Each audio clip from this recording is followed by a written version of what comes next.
Estamos aquí ya para resolver el cuarto problema de esta unidad 2. Este problema nos pide resolver un caso simplificado, de un sistema de elevación constituido por una caja, una cabina realmente, con un contrapeso, un cable arrollado en un tambor o cilindro, y todo ello acoplado a un motor a través de un sistema de engranaje.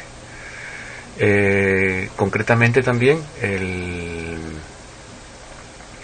se pide calcular parámetros del motor, se da un motor específico cuyos datos de catálogo usaremos más adelante, y se pide, por un lado, primero calcular el par, la velocidad, la potencia y el momento de inercia en el eje del motor, así como el factor de inercia con el que trabajaría el motor, y en segundo lugar la tensión de inducido de campo y la corriente de inducido existente en el motor cuando funcione arrastrando la carga mecánica especificada. En nuestro caso se supone que la cabina va a estar, en este caso, subiendo a una velocidad constante de 1 metro por segundo. Es decir, este problema se resuelve o se va a resolver suponiendo, repito, que la velocidad de la cabina es de 1 metro por segundo de subida. Se puede evidentemente resolver el problema. Esto sería un problema en un primer cuadrante. Se puede resolver el problema suponiendo la cabina bajando, y en este caso igualmente también hay que indicar que el caso del problema se centra en la cabina completamente cargada. Aquí está, en este caso, la velocidad de subida y cabina completamente cargada. Es decir, esto sería un cuadrante de funcionamiento determinado, podría ser el primero, de manera arbitraria, y el problema se puede resolver también suponiendo la cabina subiendo o bajando a la misma velocidad, y en los tres casos que quedan, es decir, subiendo completamente vacía y bajando tanto vacía como cargada. Se deja para el alumno que esté interesado en hacerlo y practicar, pues, resolver este problema, pues, en los otros tres casos. El problema lo vamos a dividir en dos partes. En primer lugar vamos a resolver el apartado A, donde se resuelve toda la parte mecánica del mismo, y en la segunda parte resolveremos el apartado B y C, donde necesitamos los datos específicos del motor que se nos cita. Ahora vamos a resolver solamente la parte mecánica, que es independiente del motor que conectemos a la misma. Se puede observar que en este caso, en este problema, es bastante completo, por decirlo de alguna forma, puesto que tanto en el reductor como en la polea se suponen unos rendimientos no unitarios, con lo cual el problema es bastante genérico. Bien, pues lo dicho, vamos a proceder primero a resolver el problema en el apartado estrictamente mecánico, en el primer apartado. Bien, tenemos que vamos a copiar la figura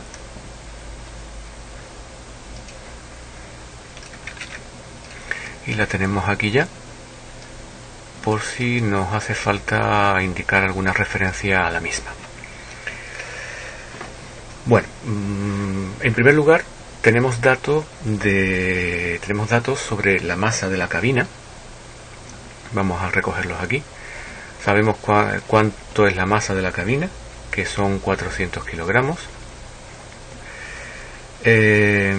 Sabemos del enunciado del problema la masa que puede transportar, que son 1000 kilogramos. Esa masa sería la que tendríamos aquí en la cabina a transportar. En nuestro caso va a estar la cabina llena, como completamente llena. Y nos faltaría como dato la masa del contrapeso. Bien, la masa del contrapeso, si no nos indica nada, se suele utilizar una masa de contrapeso que esté centrada respecto a los dos valores extremos de masa de la cabina. Es decir, si nosotros trazamos una línea, un eje, pues tendremos un determinado valor de masa de cabina, en este caso serían 400 kilogramos, y tendremos, esa sería la masa mínima de cabina, la cabina vacía, y tendríamos también la cabina llena, que tendría la masa de la cabina más la masa transportada como masa total. En nuestro caso sería 1400 kilogramos. Pues el contrapeso pues se suele tomar, si no se indica nada, pues en un valor que esté centrado entre ambos valores. Por lo tanto, la masa del contrapeso, para nuestro caso, al no indicar nada, sería la masa de la cabina más la mitad de la masa transportada. Sería 400 kilos más la mitad de la masa transportada, lo que resulta un contrapeso de 900 kilogramos. Una vez determinado ese dato que nos lo facilitan, pues ya podemos ir pasando a calcular par, velocidad y momento de inercia en el eje del motor, en este sistema de elevación. Bien, vamos a empezar por el término, en este caso, más rápido de calcular, que sería el de la velocidad. Sabemos que la velocidad de subida es de 1 metro por segundo, por lo tanto, esa velocidad de subida de la masa es velocidad tangencial del cilindro.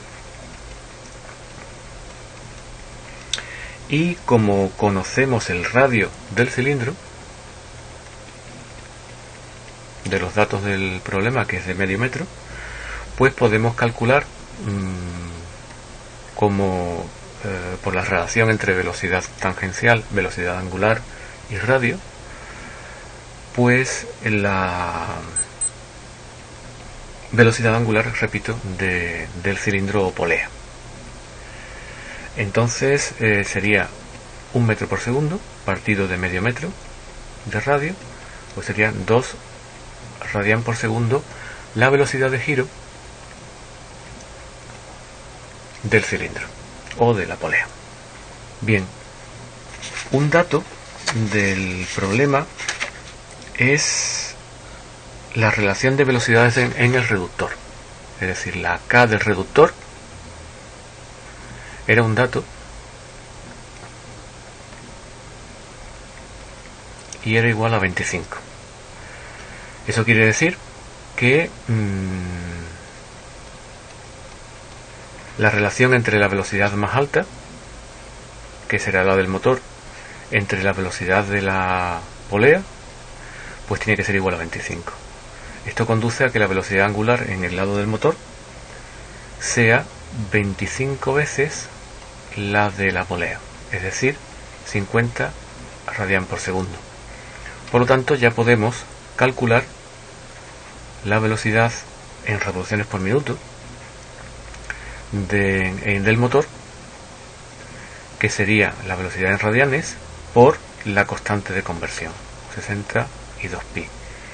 Lo que tendríamos 477,5 revoluciones por minuto como velocidad que es necesaria en el eje del motor. Sería nuestro primer dato calculado, que como hemos dicho es el de más rápida resolución.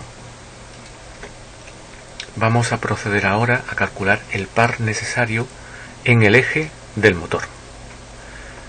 Agregamos una nueva página y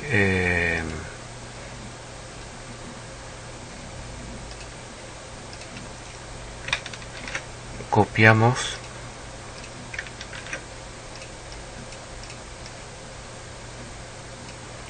el gráfico o el esquema del sistema de elevación, por si nos hace falta indicar alguna cuestión.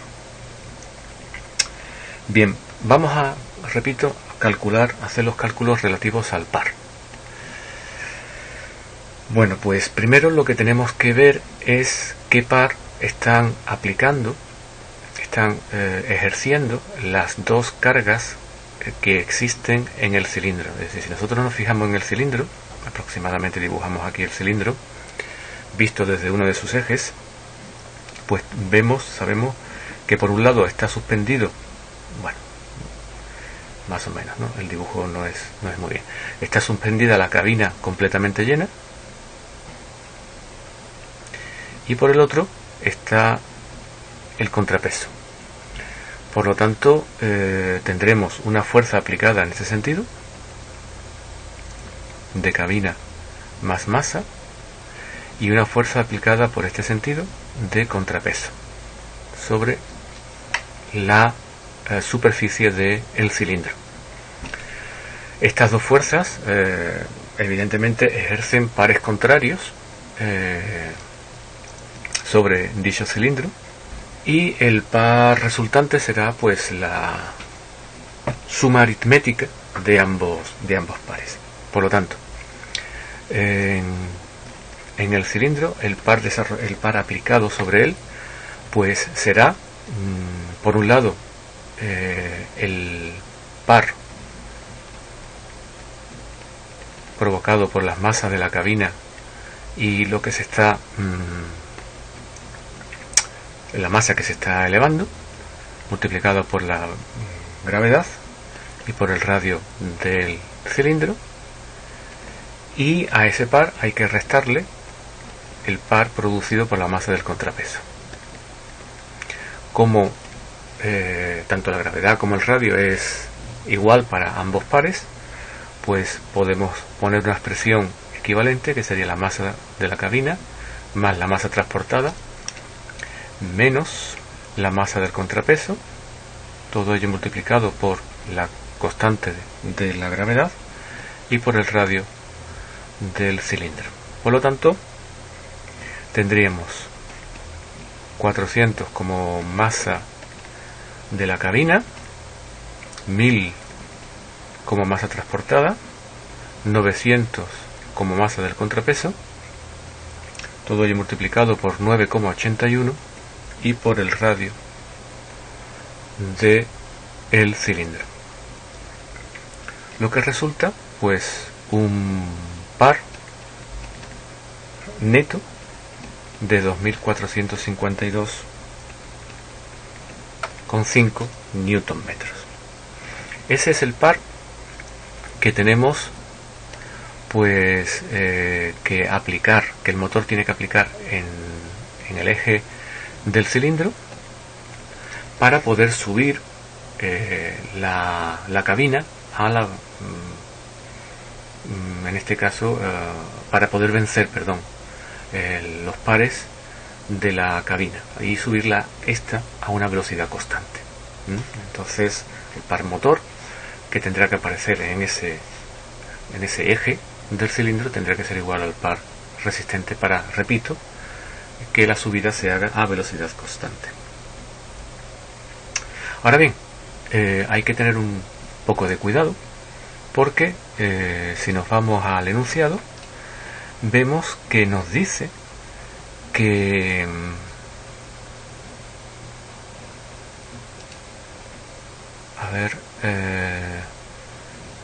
la polea o cilindro tiene un radio tal, una masa tal, y el conjunto polea-cable posee un rendimiento del 90%. Es decir, que debido a las características mecánicas del sistema de elevación, es decir, a los rozamientos, a la extensibilidad del propio cable, etcétera, etcétera, el rendimiento del sistema es de un 90%. Es decir, que la potencia que la polea ejerce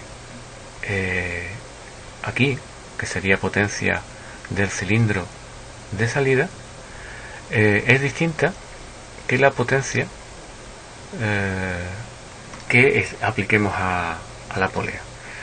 En nuestro caso, el rendimiento del cilindro sería potencia de salida mecánica entre potencia de entrada mecánica.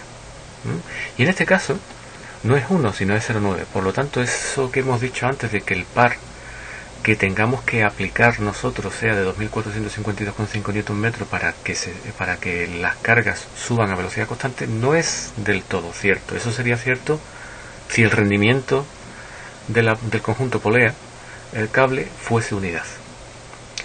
Pero claro, este rendimiento es potencia saliente, que sería precisamente ese par de salida del cilindro por la velocidad angular de giro del cilindro, entre potencia entrante, vamos a llamarle T0,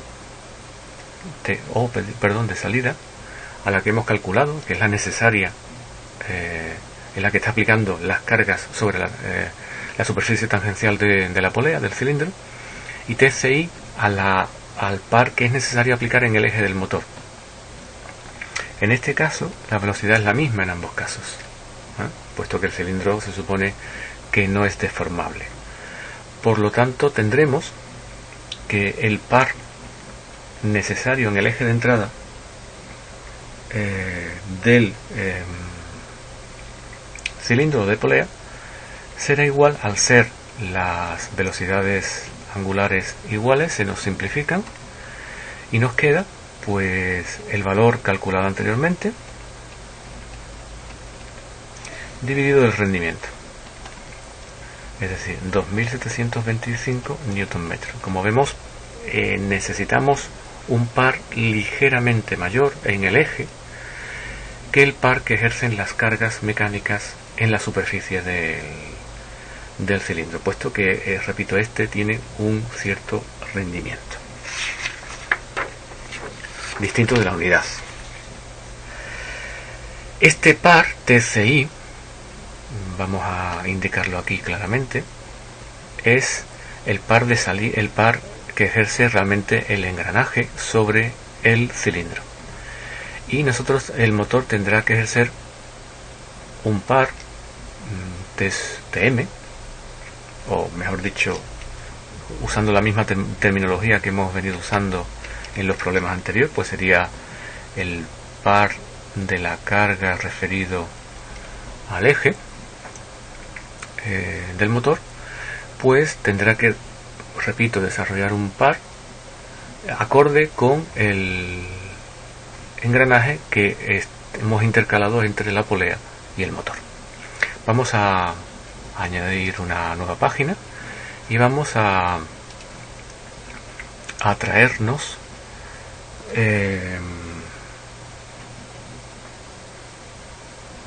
la figura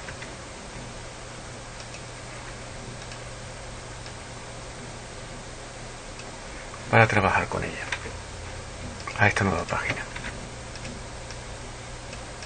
Esta es la situación que tenemos, y entonces en la reductora pues nos ha indicado ya el enunciado que tiene un rendimiento de 0,6. Eso quiere decir que la potencia de salida de la reductora dividido de la potencia de entrada de la reductora es igual a ese valor.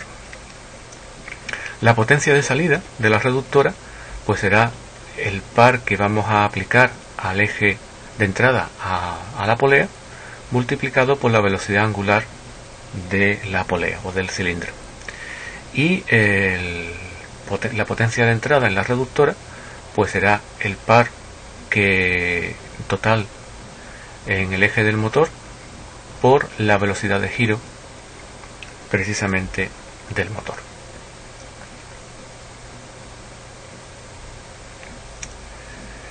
Bien, lo que queremos calcular era precisamente el par total de la carga que ejerce la carga mecánica en el eje del motor, que tiene que ejercer el motor para mover la carga mecánica a velocidad constante, y despejándolo pues nos resulta que es el par que hemos calculado de entrada a la polea, 2.725 Nm, dividido del rendimiento del sistema de engranajes y multiplicado por el cociente de velocidades inverso del engranaje, es decir, por 1 partido de 25. Recordamos que la constante del engranaje era 25, y esto es siempre la velocidad más alta, que es la del motor, dividido de la velocidad de salida. Bien, estas operaciones dan como resultado 181,7 Nm, y este es el par que tiene que desarrollar el motor precisamente para conseguir que el sistema se mueva a velocidad constante. La potencia que ha de desarrollar el motor pues será el par por la velocidad de giro. Sería 181,7 Nm por la velocidad de giro en radian segundo, que es 50, ya calculado anteriormente, y nos sale una potencia de 9085 vatios, que es la que tiene que desarrollar el motor en su eje. Bien, nos queda de este primer apartado y de esta primera parte del problema, nos queda calcular el momento de inercia de nuestras el momento de inercia de todo el conjunto de la carga mecánica sobre el eje del motor. Vamos a agregar una página y vamos a capturar la imagen y llevárnosla a esta nueva página, por si no es necesaria. Bien, ¿qué tenemos aquí? Bueno, pues tenemos aquí que por un lado, vamos a empezar de derecha a izquierda según el dibujo de la máquina. Por un lado tendremos que calcular el momento de inercia del cilindro, y por otro lado tendremos que calcular el momento de inercia de las cargas mecánicas, el incremento del momento de inercia de las cargas que producen las cargas mecánicas que están suspendidas a dicho cilindro. Bien, el momento de inercia del cilindro lo podemos calcular por la expresión que ya conocemos, que sería su masa por el radio al cuadrado dividido por 2. Todos esos datos los conocemos. Vamos a cambiarla en la tinta. Ya está. Y ahora seguimos escribiendo en negro. Bien, pues tenemos la masa del cilindro eran 30 kilos, el radio 0,5, lo que conduce a un momento de inercia de 3,75 kilogramos metro cuadrado. Por otro lado, mediante el uso de las energías cinéticas, podemos calcular de las masas y del incremento de energía cinética en el cilindro, podemos calcular, repito, a cuánto asciende ese incremento de momento de inercia de esas masas suspendidas. Pero aquí hay que tener un poco de cuidado porque tenemos un rendimiento del conjunto. Bien, entonces, como el rendimiento del cilindro es 0,9, esto acarrea de que las energías cinéticas de las masas dividido de la energía cinética asociada al incremento de momento de inercia tiene que ser igual a ese rendimiento de 0,9. Sustituyendo, tendríamos un medio de la suma de masas por la velocidad a la que se mueven estas al cuadrado, dividido de un medio del incremento de momento de inercia que vamos a experimentar por la velocidad angular del cilindro al cuadrado. Despejando el término que nos interesa, nos resulta, pues se nos simplifica un medio y nos resultaría suma de masas. Tendríamos la masa de la cabina, la masa transportada y la masa del contrapeso. Todas ellas se mueven a la misma velocidad, multiplicado por la relación entre velocidades. Esto que tenemos aquí es el radio al cuadrado, como ya hemos visto con anterioridad en otros problemas. Por lo tanto tendríamos 0,5 al cuadrado dividido de el rendimiento, lo que conduce a un incremento del momento de inercia del cilindro de 638,9 kilogramos metro cuadrado. Por lo tanto, el momento de inercia total de toda la carga situada a la derecha del engranaje sería la propia del cilindro más la de las masas suspendidas. Como vemos, el momento de inercia de las masas suspendidas realmente es el que predomina frente al propio de la polea, ¿no? Resultando 642,7 kilogramos metro cuadrado. Para calcular el momento de inercia el momento de inercia que hemos calculado es el que tendremos aquí.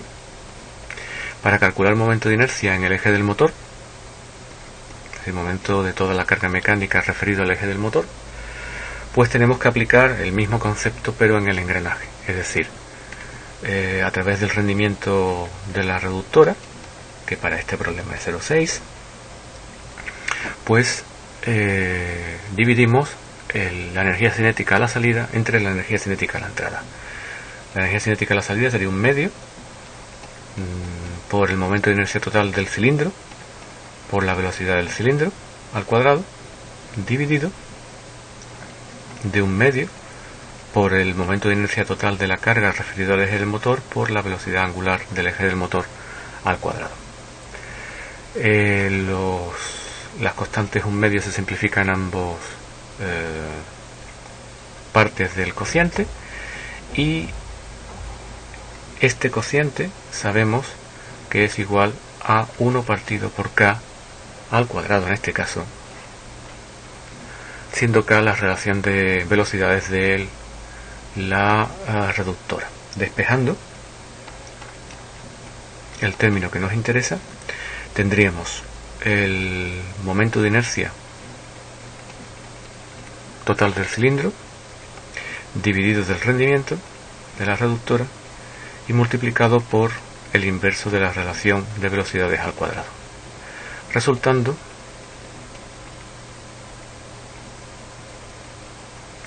un momento de inercia de 1,714 kilogramos metro cuadrado, siendo este el momento de inercia de la carga mecánica